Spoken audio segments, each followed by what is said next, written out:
Baik, Assalamualaikum warahmatullahi wabarakatuh. Salam sehat semuanya, teman-teman mahasiswa program studi ilmu komunikasi Universitas Padjadjaran Kampus Pangandaran Angkatan 2024. Pada pertemuan 6 ini, di mata kuliah komunikasi antar pribadi atau interpersonal communications yang diampu oleh Dr. Jenny Ratna Sumina Messi dan saya sendiri Atef Harudin, MIKOM, kita masuk pada diskusi baru ya di pertemuan kali ini. Tetapi sebelum masuk pada diskusi baru atau topik bahasan baru, kita akan mereview terlebih dahulu materi sebelumnya ya. Nah, materi sebelumnya tentang apa teman-teman masih ingat? Tentang tangga definisi hubungan. Di tangga definisi hubungan kita bisa melihat bahwa hubungan antar pribadi itu diawali dengan sekumpulan orang yang tidak saling mengenal, kemudian mengetahui, kemudian bisa kenal, bisa naik lagi ke tangga selanjutnya itu sahabat, teman, sahabat, kemudian pacar, dan hingga hubungan yang paling intim setelah pacar itu adalah suami istri, dimana tidak lepas hubungan-hubungan dari tahapan-tahapan yang dilalui itu pasti ada konflik di dalam hubungan antar pribadi tersebut. Dan semakin tinggi hubungan dalam tangga hubungan tersebut itu semakin berbeda dalam konteks hubungan interpersonalnya. Berbeda dalam apa? Berbeda dalam segi kedekatannya, segi informasi yang dibagikannya, kemudian keintimannya, pola komunikasinya dan lain sebagainya. Namun pada review kali ini kita akan membahas tentang teman dan sahabat terlebih dahulu. Bagaimana kita bisa membedakan hubungan antar pribadi, khususnya antara teman dan sahabat. Untuk memudahkan, saya di sini ada kolom atau tabel yang bisa membedakan antara teman dan sahabat. Kalau kita lihat dari definisi umum, teman-teman, ya, teman itu ya, seorang yang dikenal dan berinteraksi secara sosial dalam kehidupan sehari-hari. Jadi kita cukup kenal dalam kehidupan sehari-hari dan berinteraksi ya dalam kehidupan sehari-hari dalam konteks kehidupan sehari-hari apapun itu. Misal kita dalam kehidupan sehari-hari sebagai seorang mahasiswa, kita punya teman kampus, teman kelas ya. Teman kampus mungkin lintas program studi, teman kelasnya itu teman sekelas Anda. Teman prodi mungkin juga kakak tingkat yang masih seprodi atau adik tingkat dan lain sebagainya, itu teman gitu ya. Definisinya berinteraksi secara sosial dalam kehidupan sehari-hari. Tetapi kalau sahabat sudah berinteraksi secara sosial sehari-hari, ditambah lagi memiliki kedekatan emosional yang kuat dalam hubungan yang mendalam. Jadi bukan hanya interaksi sosial yang terjalin dalam kehidupan sehari-hari, tapi juga ada kata kunci yang kita bisa highlight, yaitu ya kedekatan emosional atau emotional proximity yang kuat gitu ya, dan dalam hubungan yang mendalam, sangat dalam, intim, melibatkan emosional, itu sahabat. Nah, dari segi kedekatan emosional kita juga bisa dibedah secara aspek itu. Kalau teman tuh biasanya rendah hingga sedang, tidak terlalu melibatkan emosional, jadi sedang-sedang saja. Tetapi kalau sahabat sangat tinggi dan disertai rasa saling percaya dan peduli. Ada masalah, kita peduli, ikut merasakan bahagia dan senang, tergantung masalahnya. Seperti itu kalau sahabat. Kalau frekuensi interaksinya ini ya, tidak selalu rutin, bisa sporadis, itu tergantung situasi. Kalau teman, kalau ada PR atau pekerjaan rumah, pekerjaan tugas kampus, mungkin kita bisa berkomunikasi, kita janjian ketemu di kafe dan lain sebagainya, itu sesuai konteks karena ada tugas. Tapi kalau sahabat biasanya lebih sering dan konsisten, bahkan dalam kondisi sibuk, sesibuk-sibuk yang kita pasti menyempatkan kayak, aduh aku belum menghubungi temanku, atau dalam konteks ini sahabat ya, bukan hanya lagi teman, duh aku belum menghubungi sahabatku, jadi aku harus konteks dia, di kontak lah, di kontak, di WA, di telepon seminggu sekali kalau memang itu jauh. Tetapi kalau itu dekat, bisa jadi setiap hari itu pasti WA, ngirim apa, stiker misalkan, ngirim-ngirim memes gitu kan. Setiap hari itu pasti ada yang kurang kalau tidak kontak, mengkontak sahabat kita, baik secara langsung maupun tidak langsung gitu. Tingkat keterbukaan, terbuka dalam batasan tertentu, tidak semua dibagikan, tapi kalau sahabat tuh sangat terbuka, semua hal dibagikan, misalkan sampai hal-hal yang sensitif. Walaupun masih ada di keeps ya, beberapa yang sangat intim mungkin, tetapi lebih besar kadarnya daripada teman. Kepercayaan, ada kepercayaan tapi belum tentu menyeluruh, masih jaga-jaga, masih kayak tidak terlalu percaya dalam semua hal, termasuk tadi dalam mempercayakan cerita-cerita yang bagian daripada pribadi atau personal orang atau dari kita. Tapi kalau misalkan sahabat tuh sangat tinggi, kita bisa mempercayai mereka dalam konteks menceritakan sesuatu yang sangat pribadi sekalipun. Non verbalnya kurang intens, lebih formal dan terjaga, lebih jaga-jaga ya, tidak terlalu intim.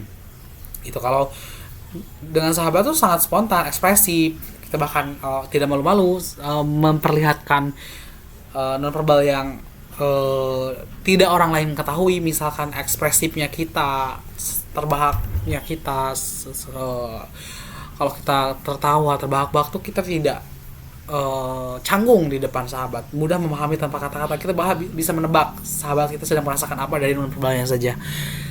Peran dalam konflik, bisa menjaga jarak atau menghindar saat konflik muncul gitu ya kalau dengan teman. Tapi kalau dengan sahabat, kalau ada konflik ya diselesaikan secara terbuka dan dewasa. Kita langsung saat itu juga harus selesai, menanyakan, bahas secara detail bagaimana caranya agar konflik itu selesai secara dewasa dan terbuka, karena kita nggak mau ada konflik lama-lama dengan sahabat biasanya. Kalau teman tuh mungkin jaga jarak, kemudian juga menghindar saat konflik itu muncul gitu ya. Dukungan sosial, memberi dukungan sesekali dalam hal-hal yang umum, hanya dalam hal-hal yang umum saja, tapi sahabat tuh bisa situasi sulit, memberikan hubungan emosional yang penuh gitu ya.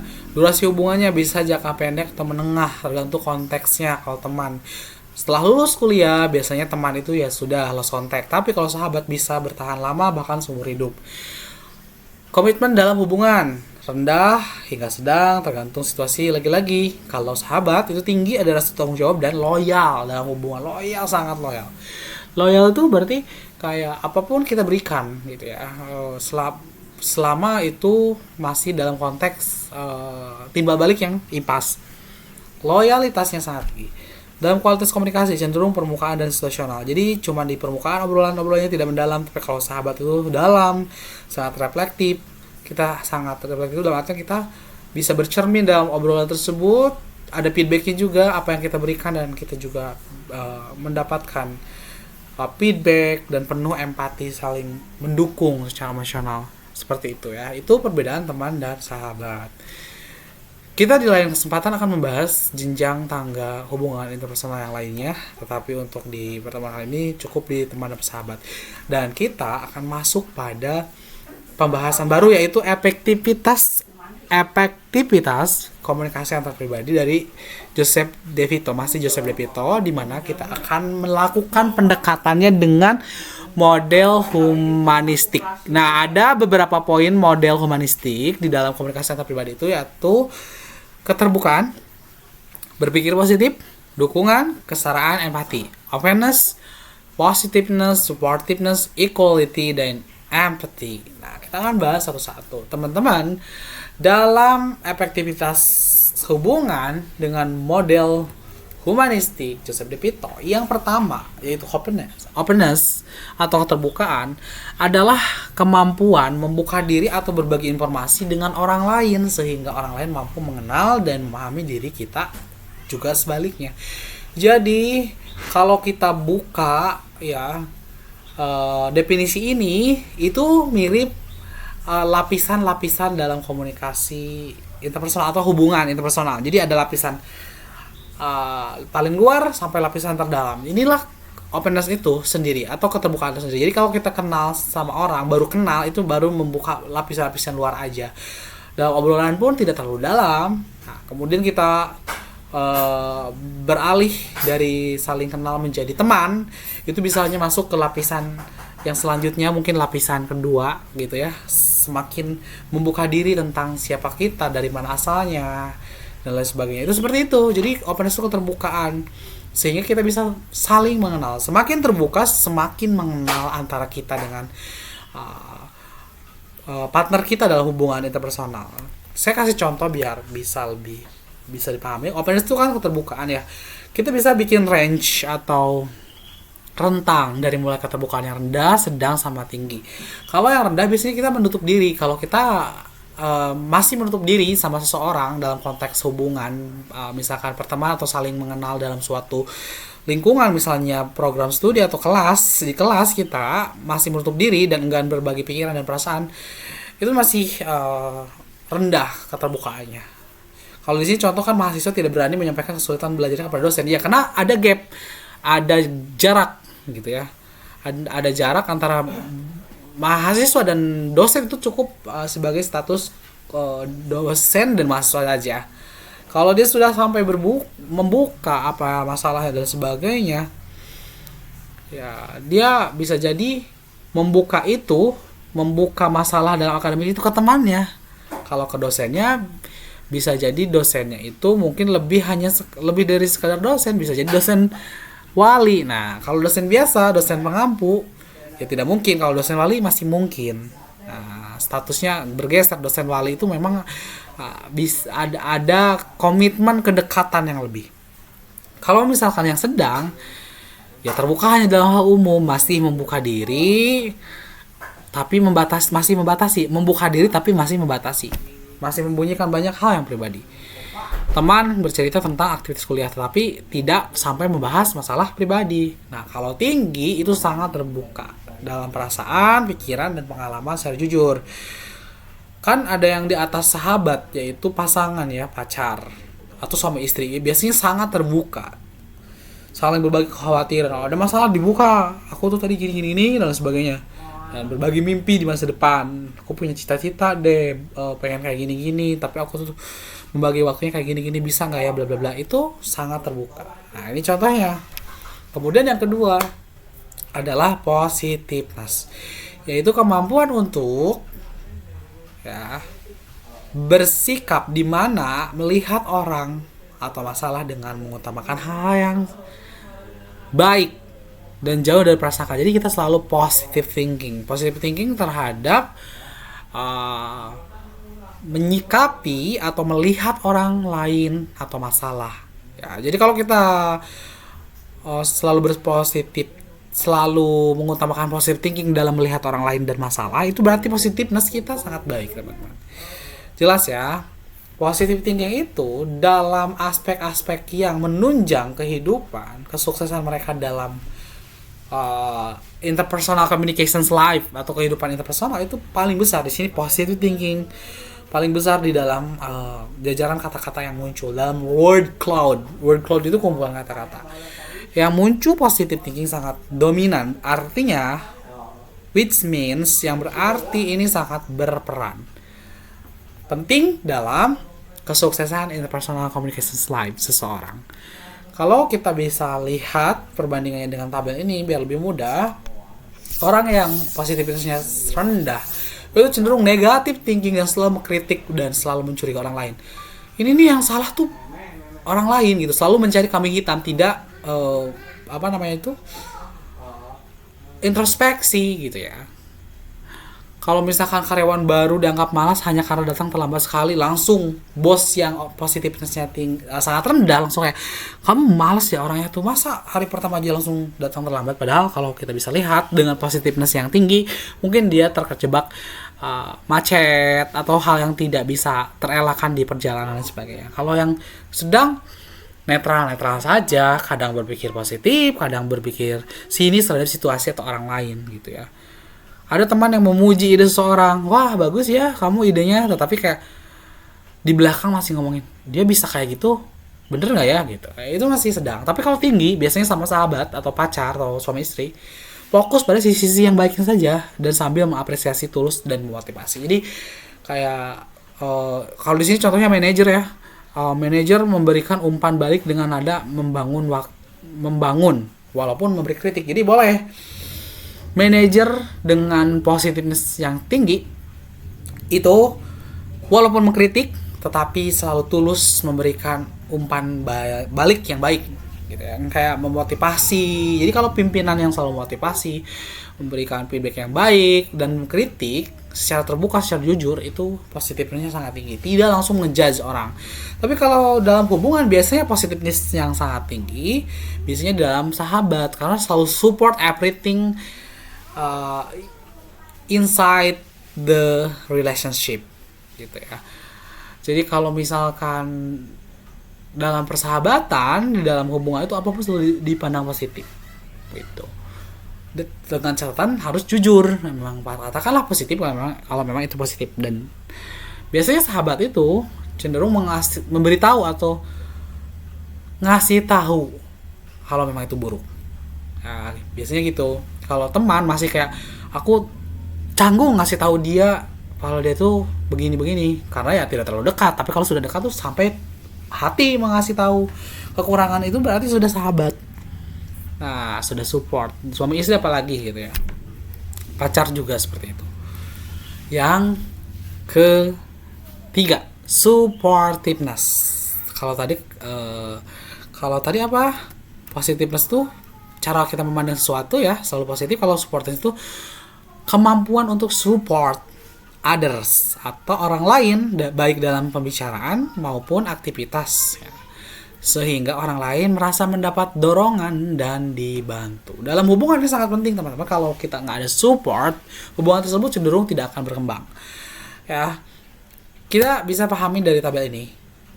Kalau hubungannya yang rendah ya, atau supportiveness-nya yang rendah, itu tidak memberi dukungan, bahkan kayak menyepelekan orang lain. Kayak seseorang bercerita bahwa dia stres, dia yang menjawab, sudah biasa, jangan lebay deh lo gitu kan. Orang-orang juga punya masalah kali, berarti itu tidak mendukung gitu. Dia bukan teman, mungkin dia hanya kenal di dalam kelas itu aja, atau bisa jadi teman, baru teman saja gitu. Kalau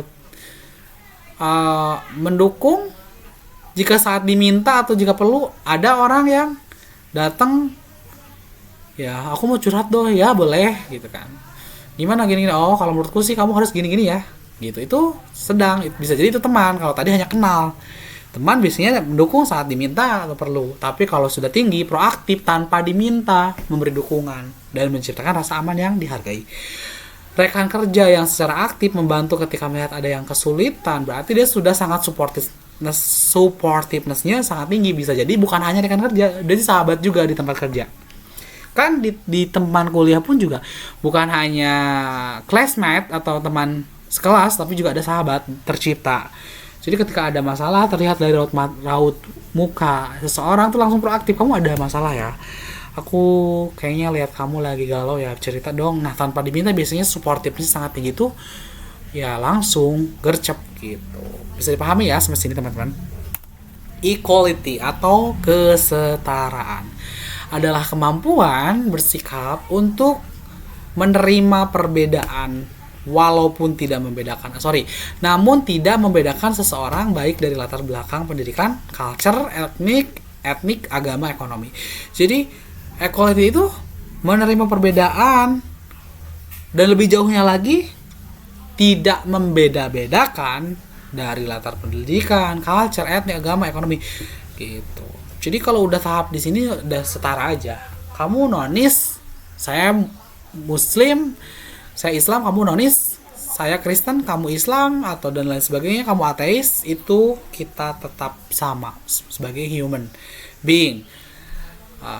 Nah, kemudian dalam pertemanan pun sama. Kamu teman saya, walaupun kamu sukunya dari suku Jawa, aku Sunda, ya kita bisa berteman kok, dan lain sebagainya. Kita bisa lihat perbandingannya dalam tabel ini. Kalau kita bersikap diskriminatif sama teman-teman kita, cek di kelas memandang rendah latar belakang seorang. Aku nggak bisa berteman sama kamu cuma sama ini aja karena aku hanya bisa berteman dengan yang HP-nya iPhone. Ya itu masih rendah equality-nya. Apalagi kalau berdasarkan kayak aku nggak bisa jalan sama dia karena dia nggak punya mobil. Nanti kalau ada apa-apa nggak bisa saling berbagi tumpangan sesekali gantian. Ya itu sangat-sangat rendah. contoh ini kan mengabaikan pendapat mahasiswa karena berasal dari desa. Apa sih, lo tuh dari desa nggak ngerti, ini kan lagi ngebahas situasi urban atau perkotaan, konteksnya ya nggak mungkin ngerti ya kan, lo tinggal di desa selama ini, oke? Itu sangat rendah guys, equality-nya. Tapi kalau sedang ya menerima sebagian perbedaan, tapi tiba-tiba kayak masih punya prasangka, ya bisa lah diterima ya, tapi satu sisi masih berprasangka kalau dia berteman misalkan dari agama yang lain ya, tetapi enggak diajak diskusi mendalam. Enggak, kalau membahas tentang Islam tuh kan lebih identik teroris ya, jadi kita masih berteman sih, tapi nggak bisa membahas lebih dalam tentang keyakinan lo gitu. Itu nggak bisa, itu masih sedang. Tapi kalau tinggi, menerima semua secara setara tanpa prasangka. Jadi kalau dalam kelompok diskusi yang sudah equality-nya tinggi, semua orang diberi kesempatan bicara tanpa memandang usia atau latar belakang agamanya, misalkan sukunya ya. Oh, dalam Islam tuh kayak gini ya, oke. Dalam kami Nasrani tuh seperti ini loh, menarik ya. Jadi semua saling equality, gitu. Setaraannya sangat tinggi. Kemudian yang empathy, yang terakhir adalah kemampuan untuk menempatkan diri pada sikap dan perasaan orang lain dalam menghadapi suatu keadaan sehingga mampu memberikan respon yang baik dan benar. Jadi turut merasakan ya, menempatkan diri orang, mendapatkan diri pada sikap atau perasaan orang lain. Jadi itu ikut serta gitu teman-teman. Apa yang diikut sertakan yaitu sikap ataupun perasaannya saat orang lain atau partner hubungan interpersonal kita saat menghadapi situasi yang atau keadaan. Nah, sehingga bisa memberikan respon yang baik dan benar. Jadi contoh empati yang rendah saat ada teman yang menangis dan dia berada di sekitaran kita abaikan. Tadi yang kalau kita di konteks supportiveness memang nggak mau dukung. Kalau ini lebih jauhnya lagi, nggak mau merasakan.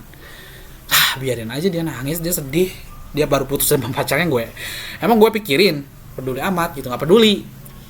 Berarti kamu empatinya sangat rendah dan kamu berarti bukan teman dia. Tapi kalau kamu merasa iba tapi tidak tahu cara menunjukkan, kasihan ya dia sedih abis putus dari pacarnya, berarti kamu masih temannya sih. Tetapi kamu bingung harus ngapain gitu, akhirnya diam aja tapi turut ikut sedih. Ini ada empatinya sedikit, ini sedang-sedang aja. Tapi kalau empatinya sudah tinggi, sudah bisa memahami, merasakan emosi lain dan memberikan respon, kata kuncinya tadi respon yang tepat dan baik gitu, kayak feedbacknya. Oh, saat rekan tadi sedih misalkan karena putus atau ini konteksnya kehilangan orang tua, dia hadir secara emosional. Pasti kamu sedih ya, aku juga ikut sedih ya, aku tahu rasanya kamu kehilangan orang tua. Dan kalau kamu masih butuh support untuk kehangatan, bercerita, jangan sungkan cerita ke aku ya. Kalau kamu masih belum bisa menerima itu semua, itu kayak gitu teman-teman. Bisa dipahami ya. Ini sangat-sangat lebih jauh lagi empatinya itu dibuktikan dengan respon yang diberikan. Nah, ini tugas individu ya. Nanti saya tugasnya juga dimasukkan secara detail di LIP Unpad. Teman-teman bisa mempraktikkan sekurang-kurangnya 1 dari 5 dari aktivitas komunikasi pribadi kepada orang yang sudah anggap sangat perlu untuk dilakukan agar bisa terjalin relationship yang lebih baik. Jadi let's say teman-teman tuh sekarang punya hubungan, baik itu pacar yang masih keras gitu ya, belum bener-bener jadian. Jadi keras itu kayak masih gebetan gitu, atau teman yang belum jadi sahabat gitu ya. Jadi teman-teman bisa mempraktikkan 1 dari 5 efektivitas komunikasi tadi kepada ya orang yang dianggap sangat perlu untuk dilakukan agar bisa terjalin relationship yang lebih baik. Nah, ataupun kan tadi saya bilang di tangga yang sebelumnya menuju tangga yang lebih baik, tetapi ataupun yang sudah terjalin, misalkan baru jadian, kan tadinya keras, tadinya teman, sekarang emang udah jadi sahabat gitu. Tadinya crush atau gebetan, sekarang udah pacar. Nah, kalian tuh pengen lebih baik lagi kualitas pacarannya atau kualitas persahabatannya, lakukanlah poin tadi.